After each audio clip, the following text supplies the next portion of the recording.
Hey, this is Brewbird. I'm a Canadian distiller making spirits in England. This is Sam, the brand ambassador here at the Shakespeare Distillery. What are we doing in today's video, Sam? So today we're going to be experimenting with some spices to hopefully create a spice rum. Okay, let's go. Oh. This didn't work. Let me try it this time. So let's go.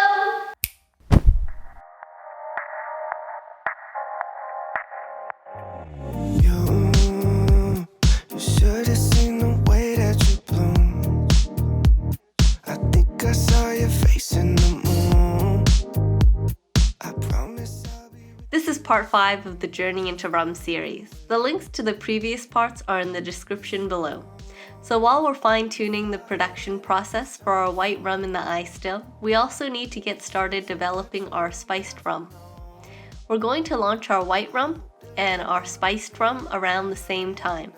So we need to get busy experimenting with spiced rum recipes on these small copper alembic stills in the gin school. I started our recipe development process by researching other spiced rums online, and I came up with 6 different recipe ideas of my own.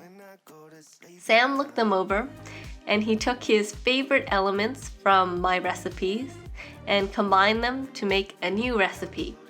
So what we decided to do for our initial spiced rum experiment was to take this recipe and make it 3 different ways to see which way we liked best.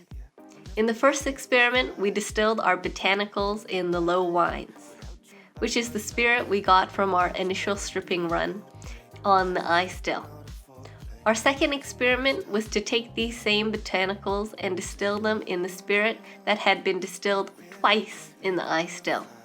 We wanted to see if there would be any difference in the flavor between distilling our botanicals in spirit that had been distilled once in the iStill versus twice. When I go to sleep at night.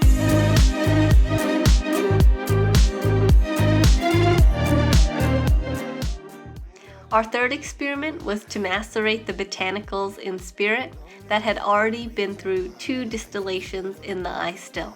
When I go to sleep at night, you really make me wanna fight. Cross my heart and hope to die.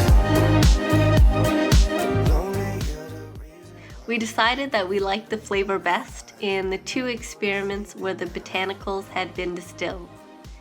And between those 2 experiments, there wasn't too much of a difference in flavor. However, when we used the low wines as our base, the spirit that was collected looshed when I diluted it back to 40% ABV.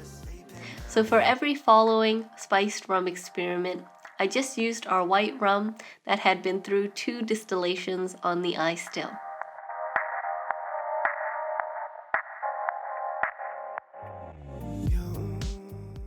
The initial recipe we came up with consisted of apple, honey, mulberries, chestnut, nutmeg, ginger, orange peel, cloves, and caraway seeds.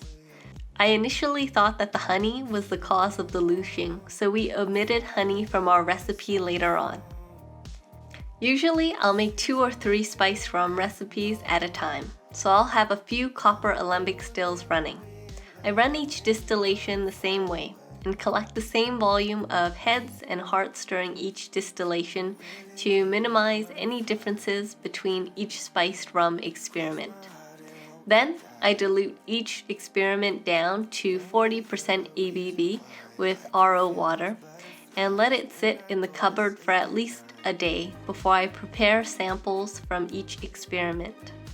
Then we'll have a group tasting to assess the taste of each experiment, and from the taste test we'll change our recipe slightly, with the slightly altered recipe becoming our next experiment. We repeat this process over and over again, changing 1 or 2 elements in our recipe and assessing how those changes affect the taste of our spiced rum. I recorded one of our tasting sessions so you can get a sense of what they're like. And there's Simon, David's older brother and the founder of the Shakespeare Distillery. There's not a great deal of nutmeg or cinnamon, it's more aniseed, isn't it? I'd say that the allspice is a tag. And the only difference between C and D is D. Higher mulberry, you Is said. D Yep. just mulberry? Is that the only difference? Yeah. That's the only difference. For me, it's C's too aniseedy. What's going on with D? Yeah, I'm not particularly enjoying it. I would be tempted to make up the difference by increasing the cinnamon and nutmeg. So I had a 0.1 to go for them. Now, in its neat form, were you getting orange? Were you getting cinnamon? Vanilla? There's sweetness there. So yeah.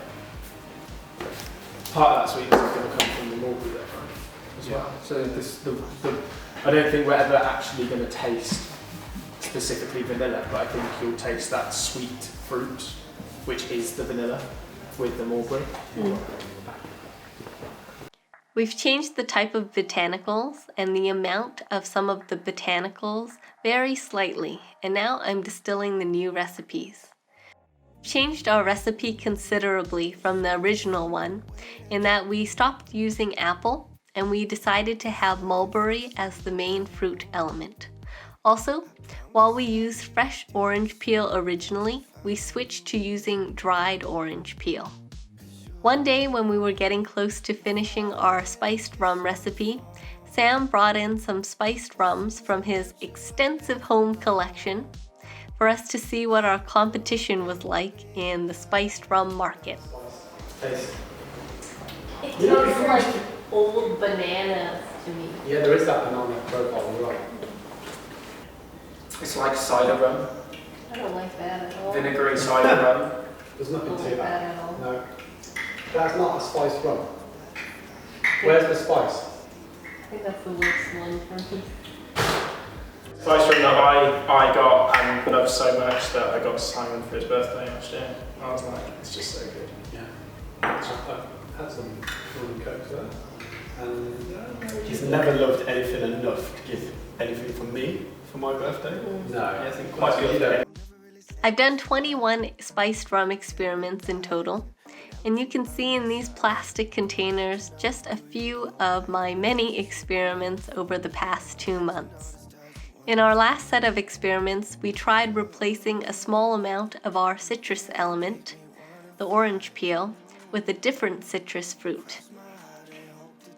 In this case, we were comparing the addition of lime peel with lemon peel. When I go to sleep at night.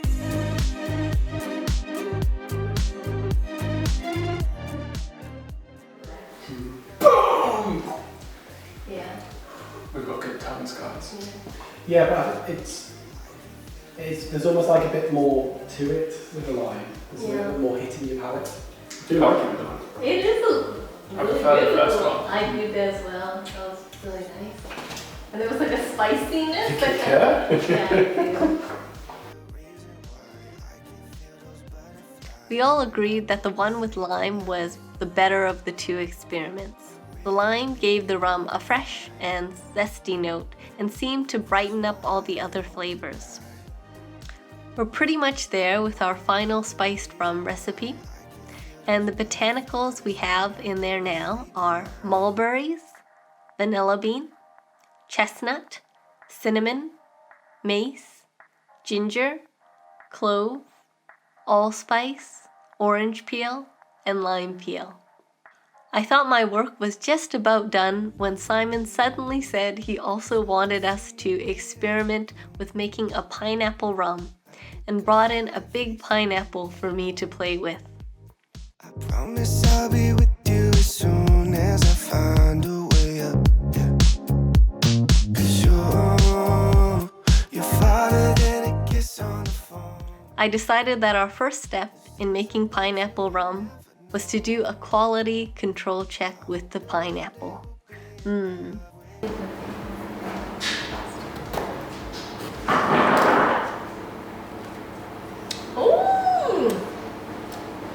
It's like you've never had pineapple.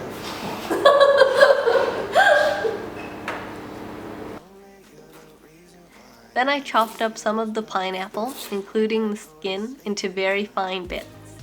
I weighed out how much I had chopped up, and it ended up being a little over 108 grams. So for this first pineapple rum experiment, I decided to take half of the pineapple, 54 grams, and macerate it in 500 milliliters of our white rum.